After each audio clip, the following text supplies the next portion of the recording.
Hello, it's Romania Black, and I'm feeling like I'm channeling Nikolai this evening. I'm in my Beetlejuice slash clown era. And we are on episode 9 of season 5 of Bungo Stray Dogs. There are lots of pros, lots of cons last episode. The pros being that Kinji revealed that he may have the entire destructive power of Mother Nature behind him, and him and Techo may become friends. Yay. The cons being that Dazai had to literally watch Chuya drown, and Brahm and Aya are, like, in trouble. So, yeah, just balance. We only have 3 episodes left of this season, which is insane to me because it's weird. It feels like the season has been going on a very long time. It feels like July was a long time ago, and yet it feels like it was that. It was just instantly over. So it's a weird feeling, right? And I have no clue how they're ending this season, how they're ending this part here, because we know that the manga is ongoing. It's still going. It's going to be a while before we have, sadly, season 6 probably, because we're nearing where the manga is.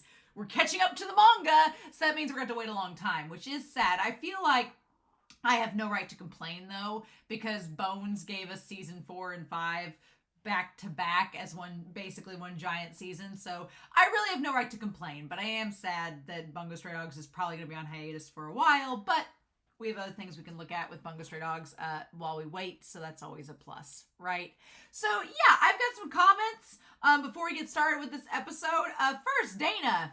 Dana was talking about, I had totally forgot about this, but Kinji's power being called Be Not Defeated by the Rain, and had this really good comment on Patreon talking about how when you first hear that name, you think of like, well, Kinji's super strong, but what does this have to do about Be Not Defeated by the Rain? What does that have to do with anything? And now that we've seen a little bit of Kinji's backstory, and we've seen like him in the rain when his friend dies from the mudslide, it's like, oh, it's the idea of whenever these hardships confront you, not to be burdened by them and to have this positive outlook. And we've seen Kinji have that time and time again throughout this series where the agency has been up against a horrible force of nature or a horrible situation, and Kinji's always had a positive outlook. And so it truly reflects on his ability and on the story that he's based off of. So I thought that was really cool. I liked that a lot. I thought that was a great comment that Dana pointed out, amongst other things. User, there's a big long name on YouTube, User, along with Nintendo Girl 1832, pointed out that we do know Sigma's ability. It's not been given a name, but we do know what it is. Back from season 4, which I had forgotten, it was to trade information via touch. I was like, oh yeah, that's right. It's interesting that him and Dazai are paired together because they both have touch-based abilities. He can trade information and Dazai can stop abilities. It's all sensory-based and according to touch. I think that's interesting. And I'm curious to know, since Dazai, we're going to bring up Dazai dancing with Sigma here in a little bit. I'm curious to know if maybe did Dazai like trade information with Sigma without Sigma realizing it? Maybe he's setting that up. I don't know. But I like the idea that Sigma, if he gets out of this alive, would actually be a very useful member of the agency. User was pointing out like their ability would be really great because to trade information just by touching, that's awesome. That would be a very helpful ability to have. So I would love Sigma to join the agency. I think him and Atsushi would be best friends, but I don't know if that's even remotely a possibility at this point. And then how does Dazai's ability affect Sigma's? Can it really? Because Sigma's ability is more like telepathic. I guess if you touch Dazai, then you can't trade information with Dazai because he has the ability. I guess that's where it would stop it, right? That's what we assume. But also his ability, he can trade information. It would be cool. They were talking about how he can't use the page, but I think it'd be cool if Fukuchi had like all of this. He had this elaborate thing in mind for the page, and then Sigma touched the page and it swapped out whatever information that Sigma was thinking of, like a recipe for a cake or something. And it just makes the cake. I think that'd be amazing. I would laugh my ass off. I would accept this as canon. This is how we defeat Fukuchi. I'm here for it. So those were some good comments. Alexander Q talks about how I left out a ship in my Dazai and Kunikita ship. Or in my Dazai ships, I left out Dazai and Kunikita, so apologies, Dazai and Kunikita shippers. I don't really ship Dazai and Kunikita, only because they give me friend vibes, but I don't judge anybody that does ship them. I don't judge anybody that ships anything. But I can see where you would get the ship from. It's like the lawful, in the Dazai square of ships, Kunikita is the lawful good one. If you're going to go that route, right? So that's kind of fun. I like that a lot. And then apparently, I hadn't thought about this, but Alexander Q brought up the idea that Bram's ability is amplified by Fukuchi. So it could be that Bram originally could only control like 1 or 2 vampires, or could like turn people into vampires but couldn't really control them. He could just kind of like dissuade them. And then Fukuchi, since he can amplify a weapon's ability by 100, makes it to where you can control the entire army. So that does kind of suck in a sense, because it's like Bram really is at the mercy of Fukuchi to do anything to stop the current situation, which is terrifying. So unless he makes Fukuchi a vampire, but we know that's probably not going to happen. Kaylin V had the other comment on here and had a big old comment about psychology, which I love. Anytime people study psychology and bring up psychological things, I'm all about it, because I took a psychology class once, but I'm not majoring in it, so it's been a while. But I do remember that people talk about like eating. When you eat together, it forms bonds. Like I'm watching Monster right now, and there's a big thing we've talked about in previous episodes where eating and collaborating is a sign of our humanity, right? And Kaylin V mentioned that, but also the idea of dancing. Dancing is like a ritualistic, like biological, psychological part of our being, hardwired into us, that we connect with others. I don't dance or have rhythm, which explains why I'm a salty wench. But I jest. But I'm in my Nikolai phase, as you can tell. But I like the idea that Dazai dancing with Sigma and then suggesting that they go raid the staff pantry for food suggests that Dazai wants to connect with Sigma, and possibly could be trying to recognize Sigma's humanity, even though he's only 3 years old. I would add to that comment, I told Kaylin V I would add on to it in this discussion, I would add on to it that Dazai has attempted not to dance with everybody, but he has ate with nearly everybody he's encountered. He's ate with Kunikita, he eats with Atsushi, he's been at Bar Lupin with Ongo and Oda, he's been at the restaurant with Oda. Like, Dazai has made a point he's shared snacks with Ranpo. He's talked about wine and Shuya. You know, he has shared a lot of meals with a lot of characters. So the idea of Dazai trying to connect to these characters and recognize their humanity, it makes a lot of sense. And I'm like, oh, that's really cool. And we're seeing it happen with Sigma now, which is really neat. I also like the idea that Kaylin V pointed out that you have Sigma, who Fyodor seems to think belongs to him since he created him. And then you have, I'm a little bit more like, I know Dazai has said that Chuya is his dog, so technically he like belongs to him. But I'm like, the irony is Sigma does not belong to Fyodor. Chuya does not belong to Dazai. And so there's that kind of like comparison there. But I feel like I agree. Kaylin V was talking about how like Chuya and Sigma could really relate to one another. And I'm like, yeah, if Chuya wasn't a damn vampire, maybe we could have such things. But yeah, I also felt bad. So many people on Discord in the comments were like, oh, this is like the Chuya drowning scene is infamous in the fandom. And I feel bad that I didn't really have as much of an emotional response. But I think that's only because we know that Chuya is not dead. We know Fyodor is not dead. They're not going, no body, no death, and we're not going to see them go quietly. Somebody was commenting, I think Sarah Linda was like, well, Chuya's a vampire. He can't die. And I'm like, exactly. That's what I said in the discussion. I don't think that they're dead. And that kind of takes like the emotional stakes out of it for me. I know it's a sad moment because Dazai literally had to watch someone he cares about drown and not die. That sucks. But I think for me, it didn't have as much emotional impact because the stakes weren't there. Now, if it had been somebody that could legit die in this series, I'd be like, oh, damn, that sucks. And it probably would have hit harder, but the question is, are they just going to sit there and float until they're, released? What are we going to do with that? How does Fyodor live if he doesn't drown? What are we going to do with that? So, I don't know. I don't know how we're getting out of this. We haven't seen Nikolai in a while. I wouldn't be surprised if Nikolai teleported in and, saved Fyodor because it's like, oh, you can't die yet. The 30 minutes aren't up. Or something ridiculous like that. Part of me thinks, like I said last episode in the discussion, I don't think Nikolai is going to let Fyodor just die willy-nilly. He wants his death to be over the top and dramatic to fit his yandere ways. So we'll see, right? But I am really excited to see what all goes down. I've talked for nearly 10 minutes. That's been enough. But we're not going to waste any more time. We are going to dive right in to Bungo Stray Dogs Season 5, Episode 9. and see what we get. And we're going to do that here in 3, 2, 1. And Crunchyroll has been a mess. So we're just going to dive in and see what we get. Make sure my subtitles are on. They were not. And let's do this.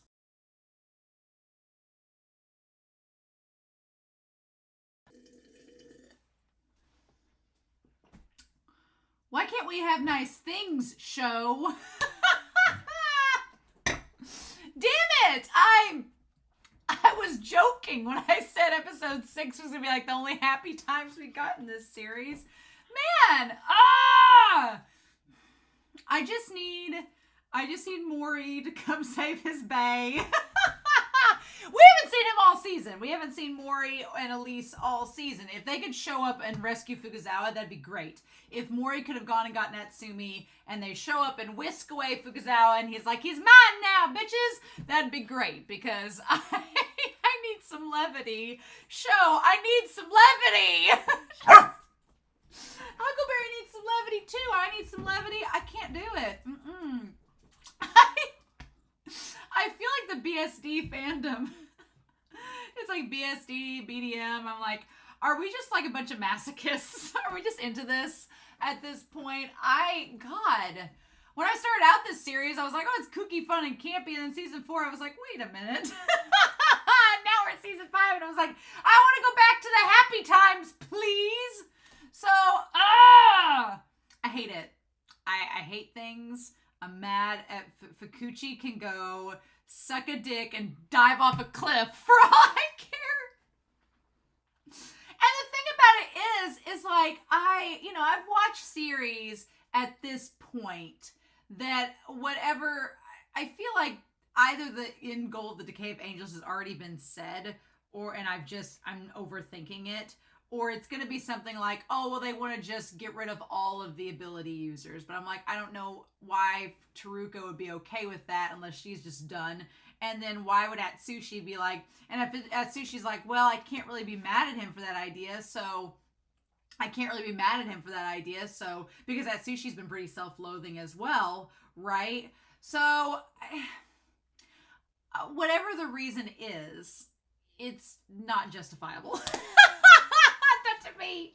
And I'm sure it's gonna be something like, Fukuchi gives off the vibes of a character from Attack on Titan. I'm not gonna say who, because that would be a spoiler for that series. But Fukuchi gives off vibes from a certain character from Attack on Titan who is very nihilistic, is just done with war, done with the destruction of it, done with everything that causes it. And so their end goal is that they find out the source of war in this world, in the world of Attack on Titan. They find out the source of it. And they're like, or one source rather, and their end goal is like, well, we'll just take out this variable and that'll solve all the problems. And it makes sense. And from where their position as a character is, it's very understandable.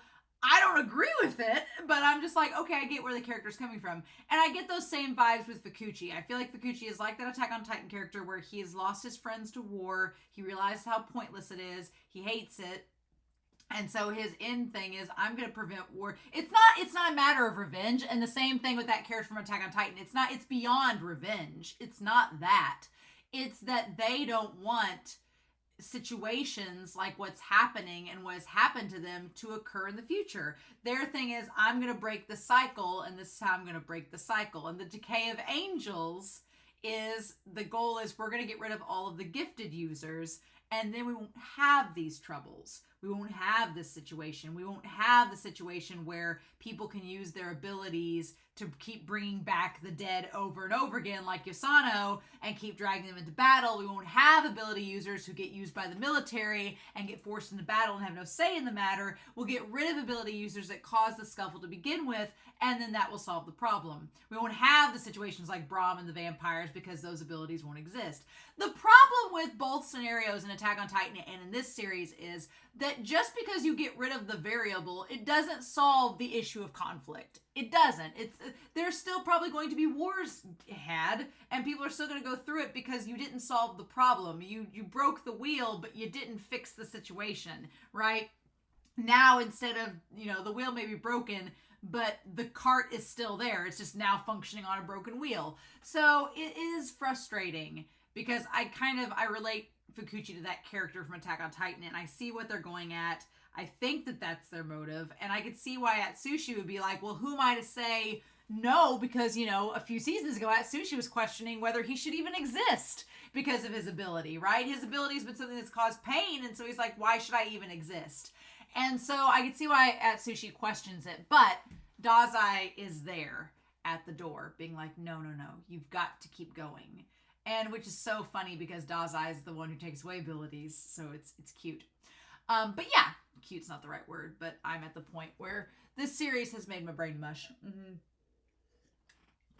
So we need to go through and talk about where everybody's at this point.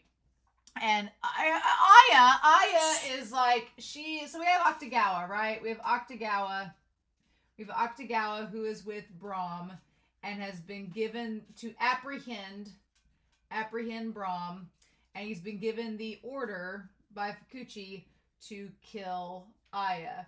I'm like, if anybody's gonna stop Octagawa from doing it, Brahm, you're right there. You got that one vampire to stop moving.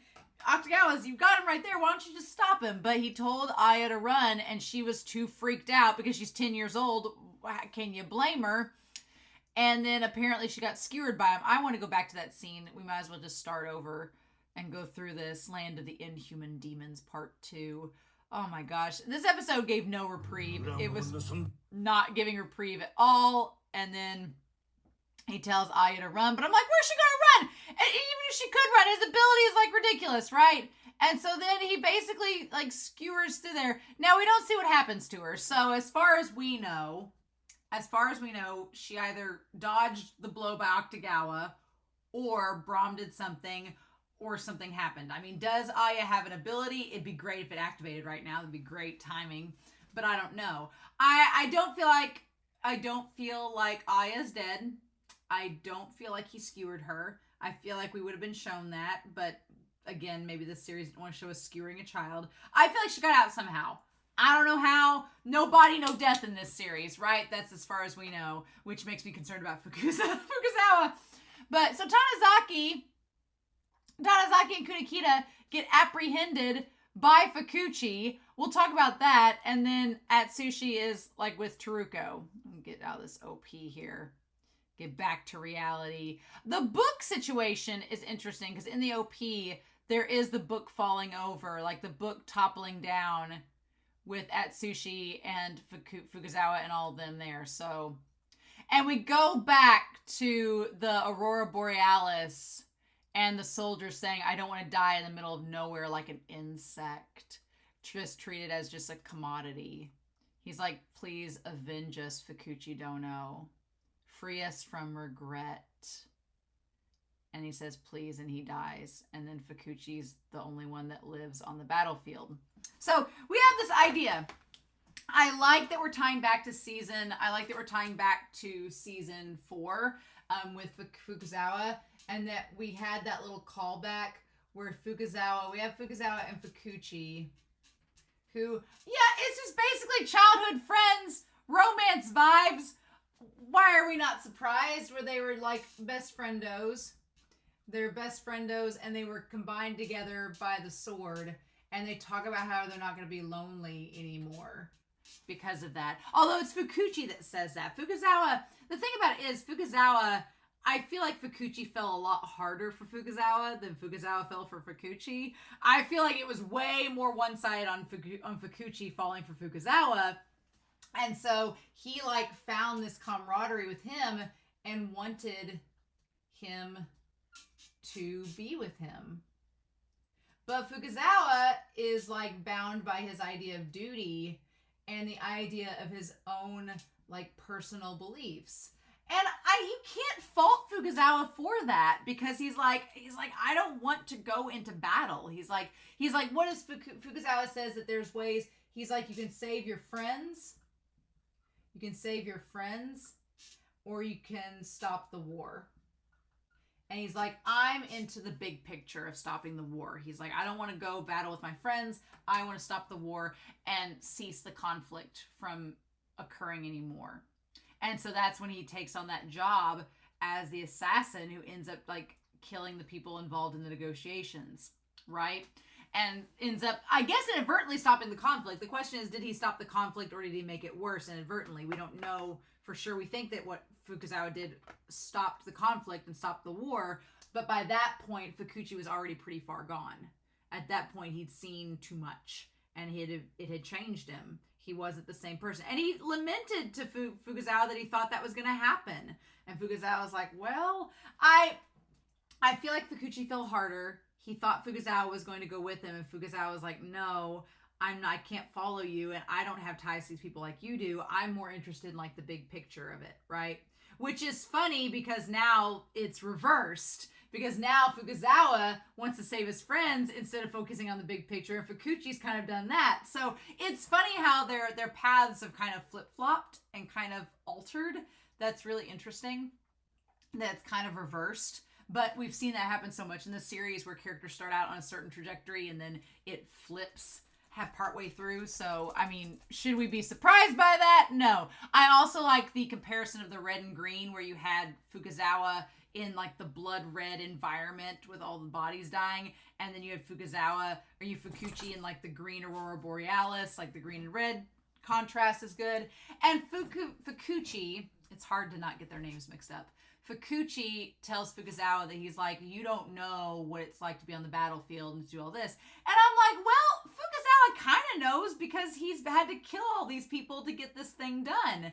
And it's like, it's so interesting because Fukazawa has had to kill people, and so has Fukuchi, but Fukuchi's lost all his friends and Fukazawa was acting alone. There is that distinction where Fukuchi was part of a group, and so he suffered seeing his comrades die, whereas Fukazawa was all about doing it alone. Yeah, Fukazawa was always the lone wolf, and Fukuchi fell hard for the lone wolf, and it's very clear that Fukuchi was the one who kind of had like separation issues and wanted to be around people, and Fukazawa was like, I don't need to be around anybody. I feel that's where the Mori and Fukazawa ship comes in, because you could kind of make the argument that Fukuchi and Fukazawa as a ship is kind of clingy, that Fukuchi's like clingy with Fukazawa, and Mori's just like, whatever, it's just like a side hustle. It's just pleasure, not business. You know, I can just totally see that. So I'm fully expecting to see Mori pop up and save his man, but I don't know if that's going to happen. I don't want Mori to show up on the one hand because I don't want him to get caught up in that stupid time sword that I want to chuck off a cliff.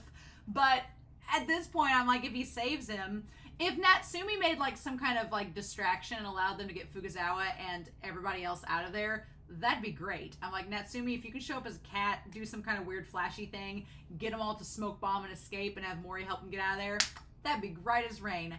Let's do that. But I don't know. So that is kind of the Natsumi. We don't know where Natsumi is. We've not seen him like since season 3. It's fine. We don't know where Mori and Elise are. We haven't seen them since season 4.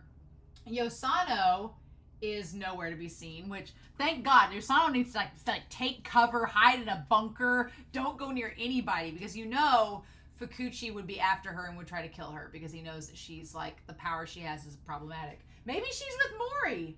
That'd be interesting if she was with Mori and Elise and that's the last person she wants to be with. I don't know. I don't want to wish that on Yosano. That'd be a lot of torture. I wouldn't want that for her. But if it kept her safe, I don't know. We haven't seen Motojiro either. You know, now that we mention it, Motojiro was not among the vampires we've seen. So maybe Motojiro and Yosano can go do something. That'd be fun. Let them go. Lucy, we haven't seen her in a bit. Poe is currently maybe with Lucy. That's where he needs to be. Ongo is still in the process of doing things, probably getting with the clock tower folks. I feel like we're going to end this season with the clock tower, with Agatha Christie and them showing up. I just feel in my bones that would be something that would be happening. And then the guild with Fitzgerald and all them, we've not seen them in a hot second. They are nowhere to be seen. And then vampire modes, we don't need to see them at all. Jono is still not present, which is problematic. I don't like it. I don't like the fact that we're not seeing Jono. It's sad. I hate it. I still don't know what we should do about all of it. And then we have Fukuchi meeting up with damn Fukazawa and Ranpo. The thing that's so bothersome is Ranpo is so smart, and they had to plan to trap Fukuchi in Poe's novel, which at this point is the best case scenario. But he, like I said in the last episode, he used the damn time travel powers to see what they were going to do. So what do we do about that, right? What do we do about that? We gotta get the sword away from him. We gotta get the time travel sword away from him, but how do we get it away from him when he can see in the future and go back and change things? It's just, I feel like Natsumi is hacks enough. He could probably do something, but I feel like Asagiri is not going to use Natsumi unless he needs a Deus Ex Machina really, really bad. And it's not gotten to that point yet. But then we have this bullshit about stopping their hearts. Giving them a drug and stopping their hearts. Stop it, Asagiri. Stop it. Because you have Tanizaki and Kunikita. They're out of commission. Ranpo, I was like, the moment he attacked Ranpo, I was like, leave Ranpo alone. He does not have a special ability that can help him. Leave our poor boy alone. But those three are all in danger, right? They're all in danger. And then Fukazawa, what's his whole deal? Is he going to die? He's been stabbed literally in the chest, in the heart. Which, as we've seen in this series, chest wounds do not equal death. They live surprisingly through a lot. But I'm like, but, damn it. But what do we do? So, I don't know. My question is, with the whole stupid life support system, how'd they get them out there in the middle of the tarmac? Like, are they running off a battery? How does that work? That doesn't make sense. Where'd you have these life support systems at? How'd you have time to put them in it? What, have you been having these in the wings waiting for this to happen? Who gave them to you? Asagiri answers. And I feel like maybe the manga is going to explain that more. I don't know, but just the idea that these life support systems are just on the middle of a freaking tarmac is just, what do we even do with that? So yeah, forget that. And then Ranpo just being held hostage. He's like, I'm going to give you a guess or I'll kill all the hostages. So Taruko, I find it interesting that Taruko is not going to torture Atsushi. I like the idea. I like the idea that Taruko is not immediately swayed by Talk no Jutsu from Atsushi, that she is very loyal to Fukuchi. It lines up with her character. It's consistent. I'm okay with it. But that she's basically saying, I'm going to tell you what our mission is, and it's going to crush your soul. And then you're not going to want to carry on because you're going to just be like, oh, we're just this hopeless scenario. And I'm like, well, great. And Atsushi is not the type of person you want to tell these hopeless scenarios to because he takes it, he's an empath. He takes it to heart, right? And she knows that because she's like, you're the type of guy, a goody two-shoes that would help a little kid. The captain has to complete his great plans, so entertain me. And she's like, we'll play a game. Your soul will be crushed and you'll never get up to leave this room if I tell you what their goal is. And that's when we hear the plan between the two of them. And so then, of course, we have Fukuchi and Fukazawa using the swords. You have no way to see the future as I do. And Fukazawa's like, well, I can see the past and I know how we grew up together. And we go back to the dojo. I liked the voice actors for both of them. I thought they were both really good. I liked the idea of seeing how they grew up together and how the one Fukuchi had been going to all the dojos and beating up the sword owners, and Fukazawa was where he stopped and they were always at a draw with one another. It was so cute, and you could just see the chemistry between the two of them and that friendship blossoming. And then it gets to the point where he keeps going back to them sharing the sake cup. He keeps going back. And part of me is like, does Fukazawa believe, or does Fukuchi believe, that if he had changed the past, if things had been different, then he could have prevented him and Fukazawa from parting ways? If the war hadn't been a thing, if their abilities hadn't been a thing, if they'd just been two men of the sword, if they'd just been two men who could fight with the sword and their abilities didn't play any part in it, could they have become friends and not have been driven apart? And is he trying to change the past? Is he trying to rewrite reality using the page to change the past? And Atsushi's like, well, the present timeline's pretty messed up, so maybe if he changes the past, it won't be a bad thing. Maybe that's part of it. Maybe he's going to use the page to alter the past. But if that's the case, I could see why Dazai's like, we don't want that to happen, because changing the past and altering everything, the present, that's part of it. You've got to deal with what you're given, right? And he's like, you didn't enter the battlefield with me. The idea of him throwing a knife at Fukazawa and it being 100 times stronger and being like a bullet, that didn't dawn on me till the moment he like stands up and talks about it. That's terrifying, right? That's terrifying. And then we go back to the past and see them together. I like the idea that Fukuchi like is just this little kid with just a string of fabric around his, like a sash around him, and just bare clothes. Like he doesn't have a lot with him. Whereas Fukazawa is like very traditionally dressed. Like you can tell he's been brought up by the dojo, and Fukuchi's just like this little scamp, right? And then I love the idea of them like side by side together. It felt very Neon Genesis. It felt very Shinji and Kaoru in that moment of them side by side with each other. And then he's like, we can share the view from the pinnacle together. The way of the sword. We can reach the top of the summit of the mountain together, and him reaching for the moon. And so all Fukuchi wanted was for him and Fukazawa to be together, to like rise to the top together. But the war and other circumstances prevented that from happening. And 13 years later, I like just the cherry blossom splitting, like the heart splitting apart, right? And then we have Genichiro is in his uniform, and Fukazawa is in his like uniform to go be the assassin.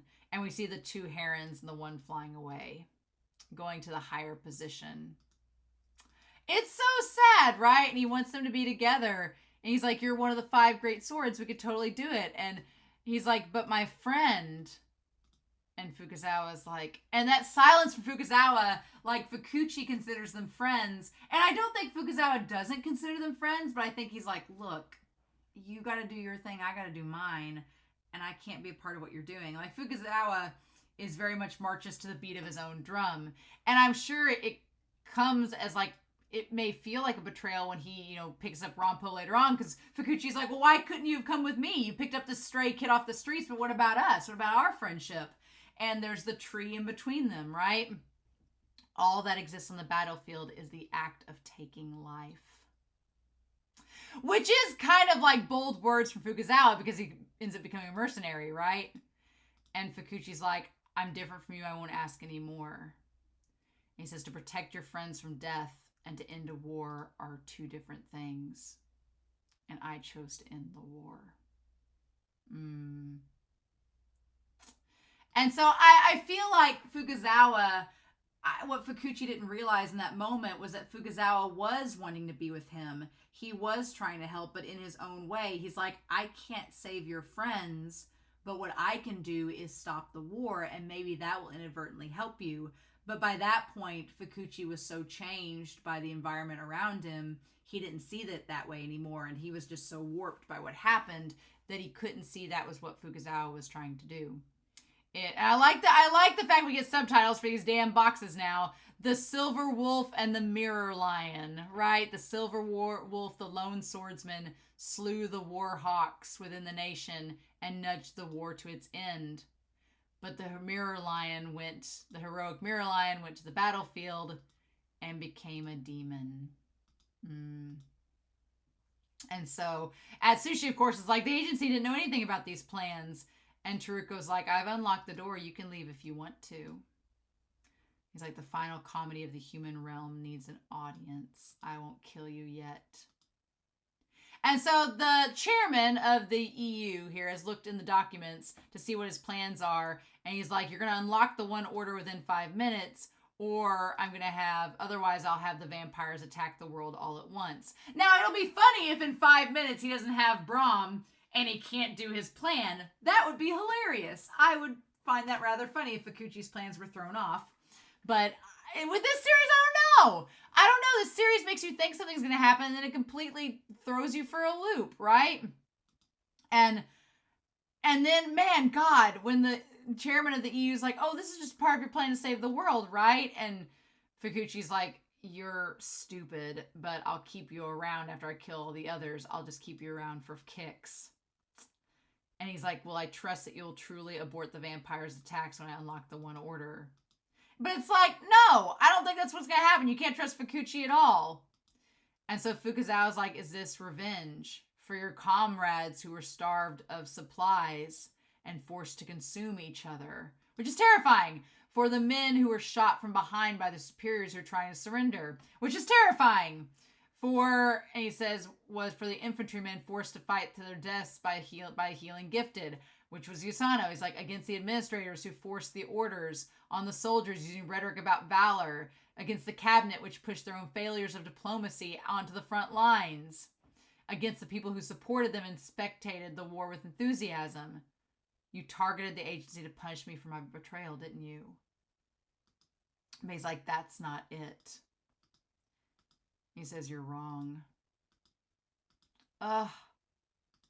And so I'm like, well, then what do we do? So I'm like, why did he stab him? He says, you're wrong. But... And maybe he's like, I just want to stop all of this so that history won't repeat itself. But I hate when shows do this where they don't just tell you outright what it is. Because, I mean, we could sit here and speculate and say what Fukuchi's goals are. That he's trying to, like, change the future so that the history doesn't repeat itself. That he's trying to go back in the past and make it to where gifteds don't exist so that this never happened. Like, you could speculate what the actual reasons are. I just want Asagiri to come out and say it in layman's terms so that we can just get it out there. Is it truly right to stop them? I don't know. I can't make that decision. And that's when we have what each of the people that he knows represents, right? So whatever the goal is, the decay of Angel's goal, it's like Atsushi can't make a goal. Atsushi is indecisive, which could become because for a lot of reasons, right? And that's when he says, is it really that hard to know? So you have different things. You have Ranpo representing the idea of assuredness.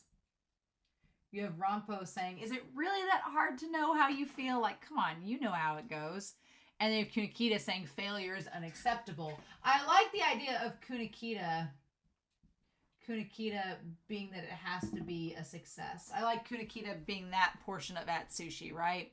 And then you have Kyoko saying you don't need to do anything. So then you have Kyoko saying that you can be separated from the conflict. I like that she represents that. Like, you don't have to get involved. This doesn't have to do with you.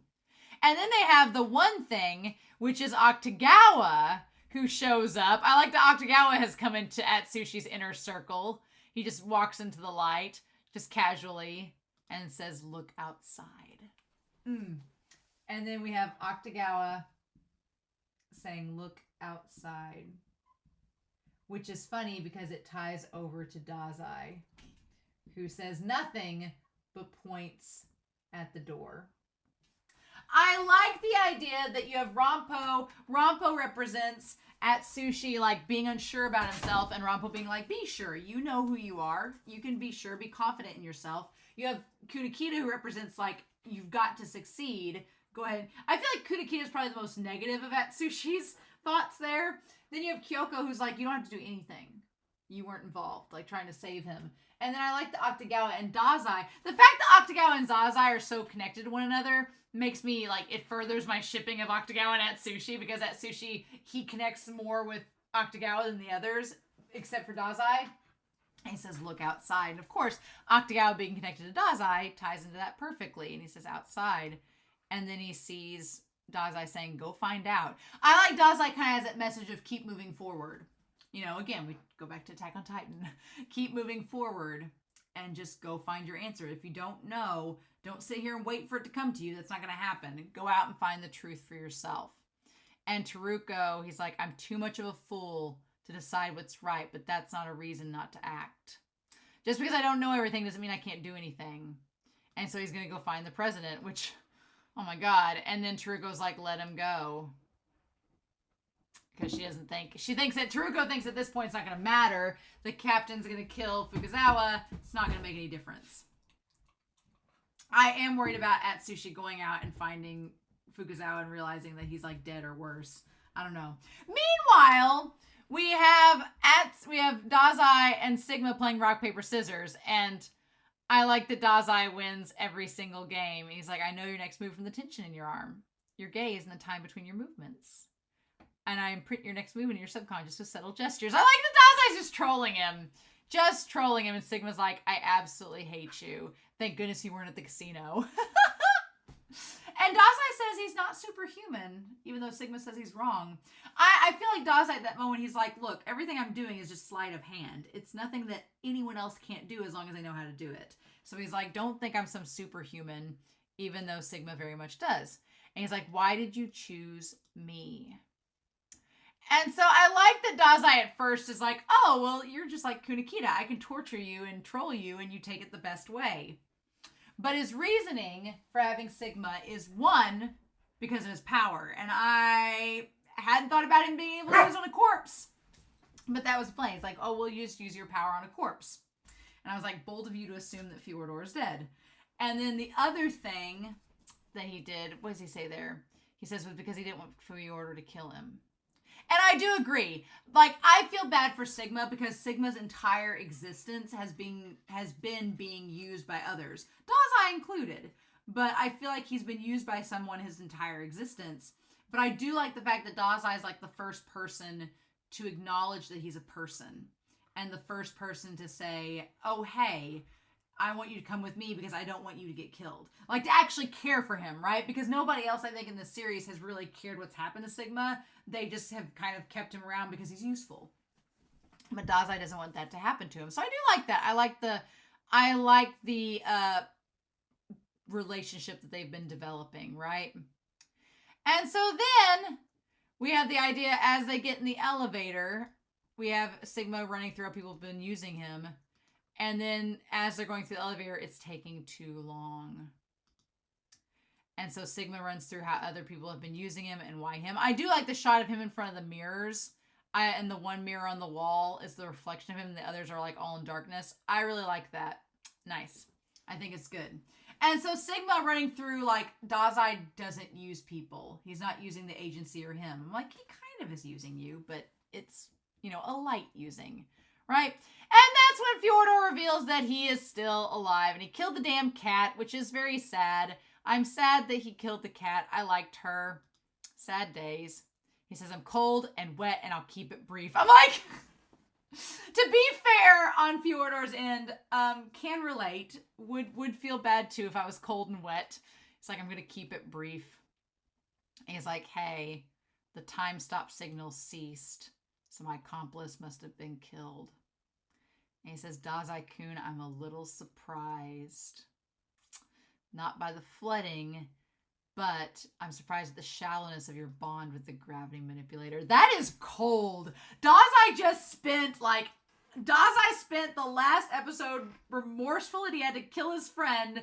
And then the first thing Fjordor does is be like, so your bond with him is not that great because you underestimated him. I'm like, Dazai is going to be super pissed with you when he gets out of here. Because I don't think Dazai's dying. Dazai and Atsushi, I do not believe, are going to die in this series, no matter what. They're the ones to keep around. He bent the rails ahead of time to keep the door from completely closing so that it did rush in, but there was always a leak, and then they got out. I don't think you're cut out to employ the gravity manipulator. Being so sloppy in your thinking. The thing about it is that Dazai is not the type to use people, as Sigma has just said. So it makes sense why Dazai would not think about using Chuya for that reasoning, because Dazai would not think about using Chuya as a tool since he appreciates and respects Chuya's autonomy. So yes, makes sense why he wouldn't think that, Fjordor. He doesn't view him the same way that you do. And so that's when Dazai's like, he used the vampires ahead of time to know what was going to happen. And he's like, we should have seen it coming. And then, of course, Fjordor, being self-righteous like he is, has to, like, apply it back to, he's like, oh, I'm a servant of God, so the flood seems like an appropriate thing for you to use against me. I'm like, well, son of a bitch. Damn it, Fjordor! And then I like the blood just dripping. He's like, let's see if you can get out of this, too. I'll be off to see if he can get out and get the antidote. I pray that both of you will be in the arms of your God in these final moments. I think Nikolai's going to save them.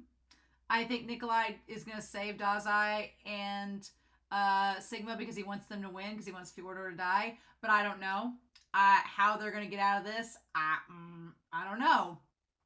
I don't know. Dazai, I want to believe that maybe Dazai did tamper with the elevator when he was using Sigma to like get up there. He told Sigma he wasn't tampering with it, but let's be real. He was probably tampering with it. Because Dazai is like Fyodor. It's just like a game of chess, just one thing or the other. My thing is, has it not been 30 minutes? Have they not died yet? Did neither of them inject themselves with the lethal injection? Or was Nikolai just playing with them? So yeah, so Fyodor and Chuya are fine. Surprising no one. What we're going to do with that, I don't know. Dazai and Sigma are in a pickle now. The tables have turned, so how's that going to go? Kunakita and Ranpo and Tanizaki are in trouble. What are we going to do with that? Fukazawa could be dead. I don't know. I wouldn't be surprised if Fukuchi and Fukazawa die by the end of this arc. I hope that doesn't happen for Ranpo's sake, because Ranpo loves, Fukazawa. Hope that doesn't happen. But I wouldn't be surprised if those two die. Wouldn't be, but I don't know. And then the whole thing with that sushi, what are we going to do with that? What are we going to do with that? What are we going to do with Akutagawa? What are we going to do with Aya and Brahm? Everything looks so doom and gloom, and we only have 2 episodes this season left. And I have a feeling that either one of 2 things. Either this season is going to leave us on the biggest doom and gloom cliffhanger, or at the last second, like, the Deus Ex Machina is going to show up that could be the savior of the season 6, and then we have to wait to see what happens. Bones is going to troll us. I just see it coming. But I don't know! So, I just want my levity from episode 6 back, please. I miss that already. I miss it so much. So, I'm curious to know your thoughts down below, but why can't we have nice things this season? Bungo Stray Dogs. In the meantime, I hope you all have a wonderful week.